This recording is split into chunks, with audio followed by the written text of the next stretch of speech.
And I just saw all of this control. And I know people speak of the matrix, but the matrix of control that actually permits what you can say and what you can't. And on a certain day, like a switch is flicked, it descends.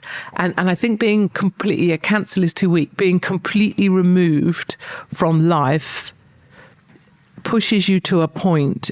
And genuinely, I considered just walking out of my house and taking myself off to go swing, because there comes a point where, as a parent, you believe the only way you can protect your kids is to off yourself. Because when your kids are being reported to social services that you're an abusive mother, or you've got a couple of people coming to behead you in your home and it's being fitted with panic alarms, it's very clear that you are presenting a danger and a risk to your own kids. You become the magpie. I was the magpie in my own nest. I know you're a strong person. I know you've spoke out against many people, but when were you at your weakest through all that? It's come a few times. There's been times of really dark. I guess when they took... I have to be careful how I phrase it, because I do own this. It is my responsibility. I am accountable. So if I say when they took my house, well, they didn't just come and take my house, did they? I wrote a tweet about someone that was incorrect. I deleted it. I apologised for it. I offered to meet. I offered to do whatever was required to try and correct my wrongs in the way I spoke to you of. But that wasn't enough.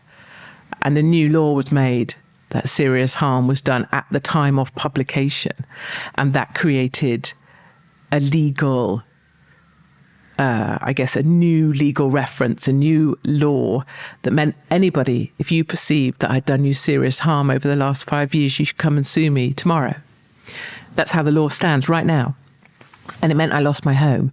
So it meant I had to go down a kind of bankruptcy process. And they took like some of my husband's stuff as well. I don't mean stuff, I mean money. So that was dark. And not the financial stuff, not money per se, just the home with my children's stuff. And they really liked that home because it was a lot of fun. And that was bad. The beheading attempt was all right. I found the assassination of Katie Hopkins, the play that the government funded, part funded, and the posters going up. And my mother was particularly upset by those. I found that difficult to explain because everybody thought it was a very, high-minded laughing matter. And you just feel like, oh, you're so far from that. And then I think when I was duped into accepting a trophy called the Cunt Award. I can't tiptoe around the words. I hate that word. I never say it. And it wasn't the humiliation of me. And it wasn't just that I was tired and had been stupid and had been foolish.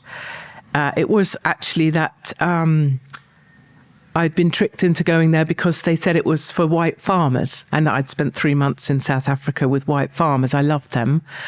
And I'd been super kind. And the gentleman who was the white farmer who'd been attacked, allegedly, that's what got me there to get the trophy, well, to give a speech in support.